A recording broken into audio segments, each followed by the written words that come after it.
VOA This Morning.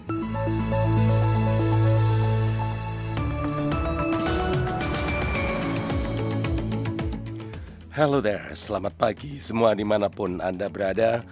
Selamat berjumpa lagi dengan saya Leona Triono dalam siaran edisi Rabu 6 November 2024. Bertepatan dengan hari pemilihan umum di Amerika Serikat hari ini.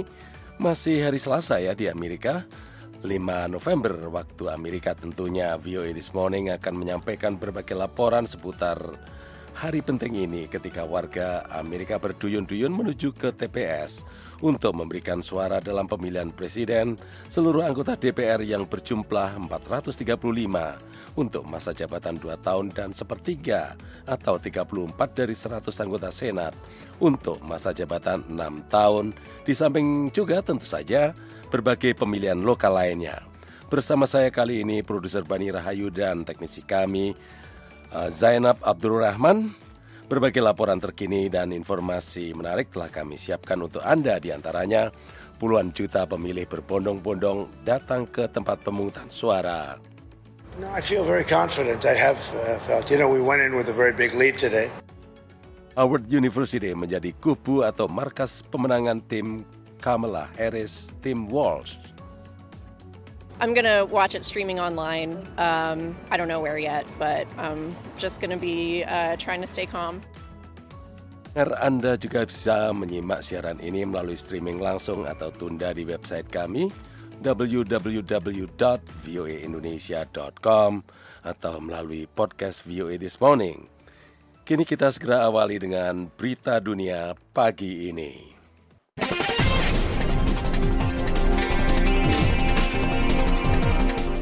Jutaan pemilih Amerika mendatangi tempat-tempat pemungutan suara pada hari Selasa untuk memilih presiden baru, memutuskan apakah akan mengangkat wakil presiden Kamala Harris menjadi pemimpin perempuan pertama Amerika atau mengembalikan mantan presiden Donald Trump ke Gedung Putih yang kalah dalam pemilihan tahun 2020. Jajak pendapat menunjukkan bahwa Harris, kandidat Partai Demokrat, dan Trump, penantangnya dari Partai Republik, terlibat dalam salah satu persaingan paling ketat dalam beberapa dekade.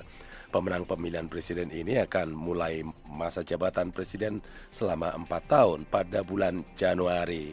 Baik Harris maupun Trump telah mengumpulkan banyak pengacara pemilu yang berpengalaman untuk menantang segala penyimpangan yang mereka yakini dapat memengaruhi hasil yang merugikan kandidat mereka. Kota kecil Dixville Notch di negara bagian New Hampshire di wilayah Amerika Timur Laut membuka lokasi pemungutan suara tepat setelah tengah malam dengan wakil presiden Kamala Harris dan mantan presiden Donald Trump masing-masing memperoleh 3 suara dari 6 suara pertama yang diberikan di Amerika itu. Hasil di Dixville Notch sejalan dengan jajak pendapat pada hari-hari terakhir kampanye yang menunjukkan persaingan ketat hingga akhir kampanye bagi kedua kandidat presiden. Siapapun yang memenangkan kursi kepresidenan dapat ditentukan oleh hasil di beberapa negara bagian saja, termasuk Pennsylvania, tempat Harris mengunjungi para pendukungnya di Philadelphia untuk menyampaikan pidato penutup kampanyenya. So America comes down to this. One more day. Just one more day in the most consequential election of our lifetime. Jadi Amerika bermuara pada ini. Satu hari lagi dalam pemilihan paling penting dalam hidup kita. Dan momentumnya ada di pihak kita, kata Harris. Donald Trump mengunjungi para pendukungnya di kota Grand Rapids di negara bagian Michigan dalam rapat umum terakhir kampanyenya untuk kembali ke Gedung Putih. This is my last rally. Can you believe it? The rallies, these big, beautiful rallies, there's never been anything like it. Ini rapat umum terakhir saya. Percayakah Anda? Rapat umum yang besar dan indah ini tidak pernah ada yang seperti ini. Dan kita tidak akan pernah ada yang seperti ini.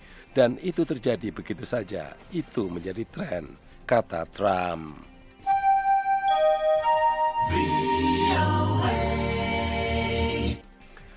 Hari pemilu telah tiba dan 2 pemilih di Palm Beach, Florida memiliki perbedaan yang mencolok.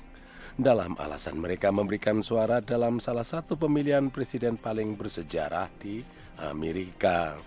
Ditemui kantor berita Associated Press Selasa pagi, Francis Blair mengatakan bahwa ia mendukung Kamala Harris karena kejujurannya dan percaya bahwa Trump tidak demikian.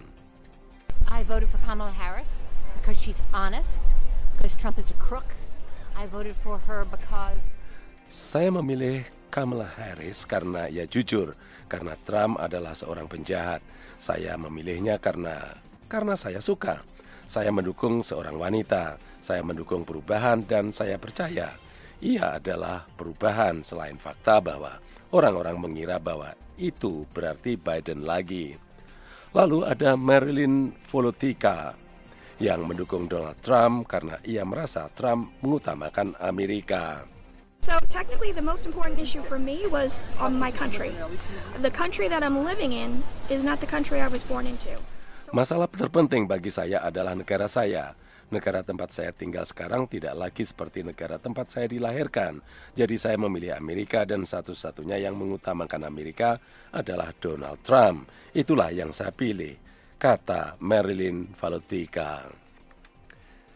Kendali Kongres Amerika diperebutkan dalam pemungutan suara hari Selasa, dengan hasil yang kemungkinan akan memainkan peran kunci dalam nasib proposal legislatif yang diajukan oleh partai manapun yang memenangkan kursi kepresidenan, Wakil Presiden Demokrat Kamala Harris atau mantan Presiden Republik, mantan Presiden Partai Republik Donald Trump.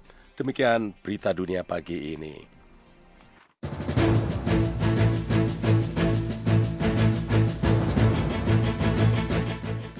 Pendengar, pada puncak hari pemilihan umum di Amerika ini, puluhan juta pemilih berbondong-bondong datang ke tempat pemungutan suara untuk menggunakan hak pilih mereka, termasuk mantan presiden yang sekaligus calon presiden Amerika Donald Trump yang pada Selasa siang tadi datang ke TPS di dekat kediamannya di Palm Beach, Florida.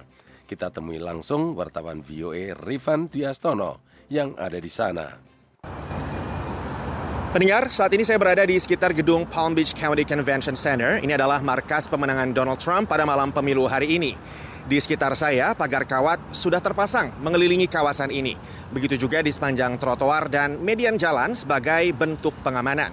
Area median jalan di depan gedung markas pemenangan Trump ini dialokasikan untuk massa yang ingin berunjuk rasa, baik mereka yang mendukung Trump ataupun yang memiliki aspirasi lain. Sementara itu, mantan presiden sekaligus calon presiden Amerika Serikat Donald Trump sendiri sekitar pukul 11:30 siang lebih menjelang tengah hari tadi memberikan suaranya di salah satu TPS yang terletak tidak jauh dari lokasi saya berada, tepatnya di Morton and Barbara Mandel Recreation Center. Ini dilakukan setelah sebelumnya Trump sempat menyatakan akan memberikan suaranya melalui mekanisme early voting, alias memilih lebih awal lewat pemungutan suara dini. Trump sendiri pada pemilu kali ini memang getol mendorong para pendukungnya untuk memberikan suara lewat pemungutan suara dini, baik datang langsung ke TPS ataupun lewat pos. Hal ini berbeda dengan pemilu sebelumnya pada tahun 2020, di mana Trump justru mendorong pendukungnya untuk memilih pada hari H pemilu. Di TPS tadi Trump sempat mengatakan, No, I feel very confident. I have felt, we went in with a very big lead today, and it looks like Republicans have shown up in force. Trump mengaku percaya diri dengan pemilu kali ini dan menyebut kampanye pilpresnya kali ini adalah yang terbaik dalam 3 kali pilpres terakhir yang diikutinya. Trump juga yakin dirinya menang. Saat ditanya wartawan apakah ia akan menyerukan kepada para pendukungnya untuk tidak melakukan kekerasan dalam menanggapi hasil pilpres yang tidak sesuai harapan, Trump mengatakan bahwa ia tidak harus memberitahu mereka hal itu karena pendukungnya tidak suka kekerasan, katanya. Sebagai catatan, massa pro-Trump menyerbu gedung Kongres Amerika Serikat pada 6 Januari 2021 yang lalu untuk menghentikan proses sertifikasi hasil pemilu 2020 yang dimenangkan Joe Biden. Nah, pada pemilu kali ini setidaknya 82 juta pemilih Amerika sudah lebih dulu memberikan suara mereka lewat mekanisme pemungutan suara dini. Angka ini lebih dari separuh jumlah pemilih yang ikut mencoblos pada pemilu tahun 2020 4 tahun yang lalu. Meski demikian, masih ada puluhan juta pemilih lain yang diperkirakan baru menggunakan hak pilih mereka pada hari ini sampai TPS-TPS tutup malam nanti. Lantas siapa yang unggul saat ini? Sulit untuk menentukannya karena persaingan antara Trump dan Wapres Kamala Harris sangat sengit. Yang jelas, penghitungan suara di kebanyakan negara bagian baru akan dimulai setelah TPS ditutup nanti malam. Hasilnya sendiri belum tentu bisa kita ketahui malam ini juga. Akan tetapi, rencananya Trump akan menghabiskan malam ini dengan menonton penghitungan suara bersama para pendukungnya di gedung di belakang saya ini, Palm Beach County Convention Center, dan dijadwalkan akan memberikan pidato yang kita belum ketahui apakah isi pidato yang akan disampaikannya. Dari West Palm Beach, Florida, saya Rifan Dwi Astono. Kita kembali ke studio VOA di Washington, D.C.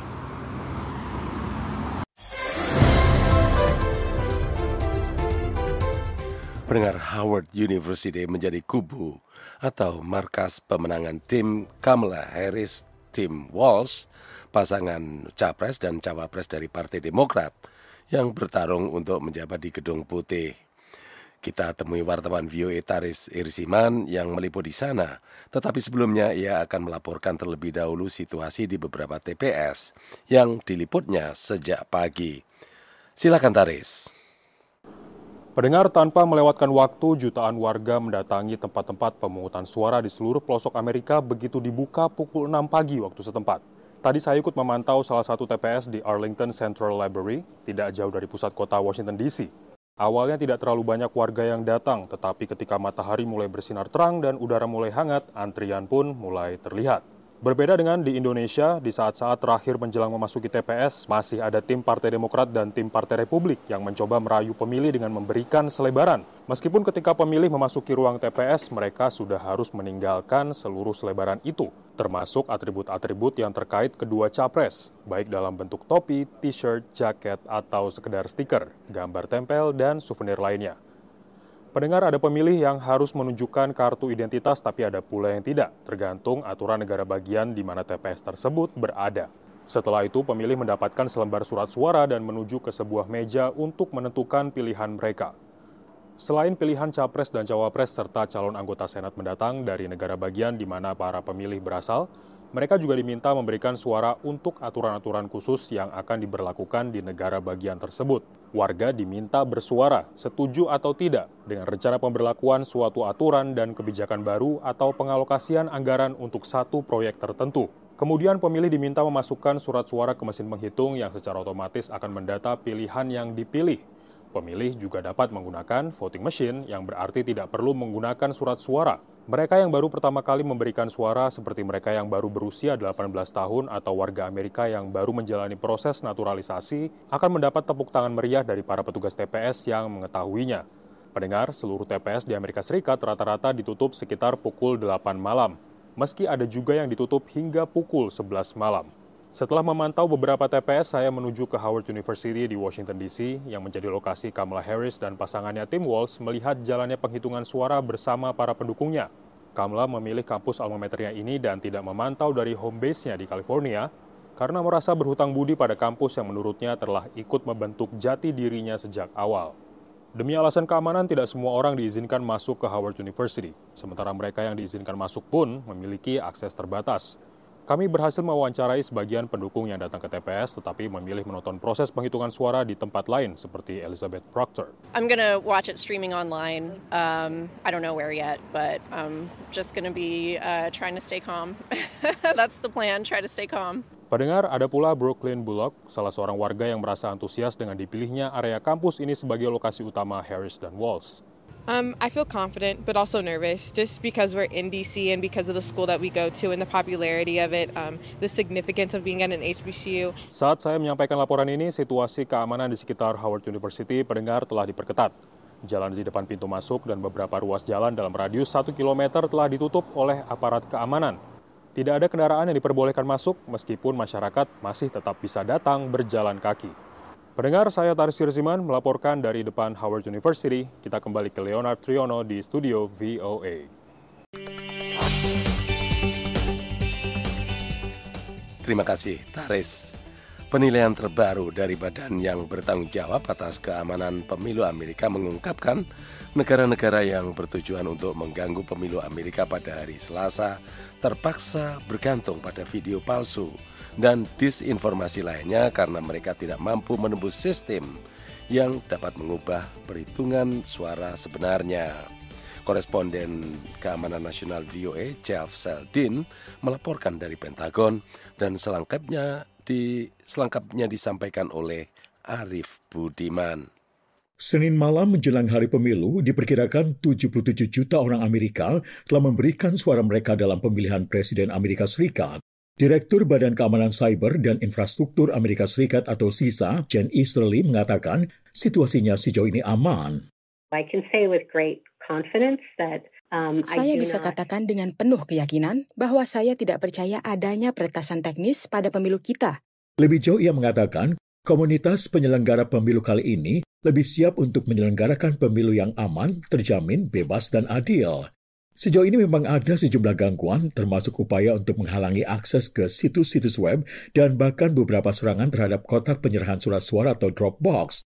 Namun menurut para pejabat Amerika Serikat, yang lebih mengkhawatirkan adalah propaganda disinformasi yang sebagian besar dilakukan oleh Rusia, Iran, dan Tiongkok.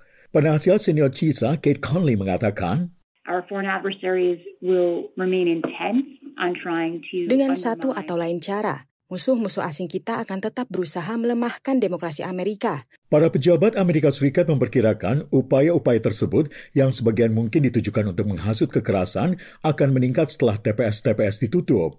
Sejauh ini para pejabat Amerika Serikat mengatakan satu-satunya ancaman fisik ditujukan kepada petugas pemilu, bukan ke TPS, dan para pemilih harus merasa aman dan percaya diri untuk memberikan suara mereka secara langsung. Susanna Goodman dari Common Cause, sebuah organisasi pengawas dan advokasi non-partisan, mengungkapkan ada lebih banyak alasan untuk berharap bahwa beberapa upaya disinformasi dan pengaruh pada pemilu kali ini tidak membuahkan hasil.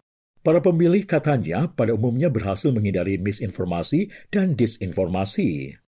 What we're seeing is voters are turning out in record numbers and they're getting... Apa yang kami lihat adalah jumlah pemilih yang hadir mencapai rekor tertinggi dan mereka mendapatkan lokasi, waktu, tempat, dan cara pemilihan yang benar.